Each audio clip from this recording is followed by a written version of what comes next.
دل میں سوچا مگر یہ بھی اللہ کا شکر ہے کہ یہ دن زندگی میں صرف ایک بار ہی آتا ہے۔ ذرا سا آرام کرنے لگی تھی کہ چائے آ گئی اور چائے کے ساتھ ہی خواتین کا غول بھی اندر آ گیا اور پھر اسی طرح گفتگو شروع ہو گئی۔ یہ گلو بند کس طرف کا ہے؟ یہ ٹیکا میکے کا ہے یا سسرال کا؟ کپڑے کس طرف کے ہیں؟ چوڑیاں کس طرف کی ہیں؟ جہیز میں کیا دیا؟ حق میں کیا باندھا؟ اف اللہ، کتنے بےہودہ سوالات ہیں۔ نیا مسلسل سوچے جا رہی تھی اور ہر بار ان کے جوابات دینے پڑتے تھے۔ آخر لوگ دلہن کی صورت دیکھ کر ہی کیوں مطمئن نہیں ہو جاتے؟ زندگی ان سوالوں سے کب نجات حاصل کرے گی اور ایک دن کی دلہن بار بار کیسے ان سوالوں کا جواب دے؟ پھر تو اس کے سامنے ہی تبصرے شروع ہو جاتے۔ اے فلاں کی بہو تو اتنے تولہ سونا لائی، 5 لاکھ نگد لائی، 200 جوڑے لائی، یہ لائی وہ لائی، ہاں اور انہوں نے مہر بھی تو 5 لاکھ بنوایا تھا۔ اوئی اللہ، 5 لاکھ! نہ صرف 5 لاکھ بلکہ وہ کوٹھی بھی لکھوا لی جس میں سب لوگ رہتے ہیں۔ اچھا لو اور سنو، 6 ماہ کے اندر اندر بہو نے ساس سسر کو اس کوٹھی سے نکال دیا، بولی یہ تو میری ہے۔ قسم خدا کی! جانے دے بہن، چودھری صاحب کی بہو اس سے بھی زیادہ لائی تھی، مگر ساس نے ہمیشہ جوتے کی نوک پر رکھا، کہتی تھی باپ کی دولت پر اکڑتی ہے، اگر دبا کر نہیں رکھوں گی تو آپے سے باہر ہو جائے گی۔ ماں باپ نے برداشت کر ہی لیا۔ ارے اس کا نام سنا ہے رقیہ سلطانی کا؟ ہاں ہاں سنا ہے۔ تمہیں پتا ہے اس نے اپنی بہو کے ساتھ کیا کیا؟ دوسرے دن ولیمے کے بعد اس کے گلے سے میکے والا سیٹ اتروا کر اپنی بیٹی کے جہیز میں رکھ دیا۔ اس کا کیا پوچھتی ہو؟ وہ تو حرافہ ہے، حرافہ۔ 7 بیٹے ہیں اس کے اور ہر دفعہ کسی اونچی جگہ ہاتھ مارتی ہے، لدا بہو لاتی ہے، پھر اس کا سارا جہیز ہتھیا کر اپنی کسی بیٹی کی شادی کر دیتی ہے۔ اوئی ماں، جانے بھی دو۔ سنا نہیں پچھلے سال اس کا حشر کیا ہوا تھا؟ کیا ہوا تھا؟ بھائی اللہ سمیع و بصیر ہے، پر ہم نے تو جو سنا، کیا سنا تھا؟ چوتھی بہو کے ساتھ جب اس نے ایسا کیا نا تو اس نے پہلی تینوں کو بھی ساتھ ملا لیا اور ایک دن دروازہ بند کر کے اس کو اتنا پیٹا کہ چھٹی کا دودھ یاد آ گیا۔ پھر لوگوں سے کہتی پڑتی تھی میں رات کو سیڑھیوں سے گر گئی تھی، اس لیے منہ پر چوٹیں آ گئی۔ ہاں ہاں ہاں، سب خواتین نے ایک ساتھ کہکا لگایا۔ ہاں ایسوں کے ساتھ ایسا ہی ہونا چاہیے۔ بس بہن کچھ نہ پوچھو، زمانہ خراب ہے، آج کل تو اپنی عزت بچا کر رکھنا ہی مشکل ہو جاتا ہے۔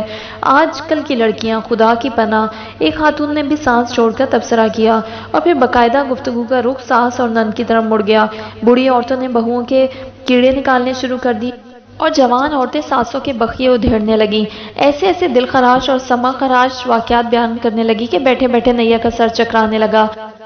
اے خدا، یہ کون سا موقع ہے ان بھیانک وارداتوں کو بیان کرنے کا؟ بجائے اس کی خوشی کے موقع پر کوئی خوشی کی بات کریں، یہ زیوروں اور کپڑوں سے لدی ہوئی عورتیں زندگی کی تلخ حقائق کو کتنا مکروہ بنا کر پیش کر رہی ہیں۔ اس کے من میں کلیوں اور تاروں سے سجی ہوئی ایک شرمیلی اور گنگناتی ہوئی رات اتر رہی تھی۔ اس رات کے سوا نہ وہ کوئی بات سننا چاہتی تھی اور نہ کچھ اور سوچنا چاہتی تھی۔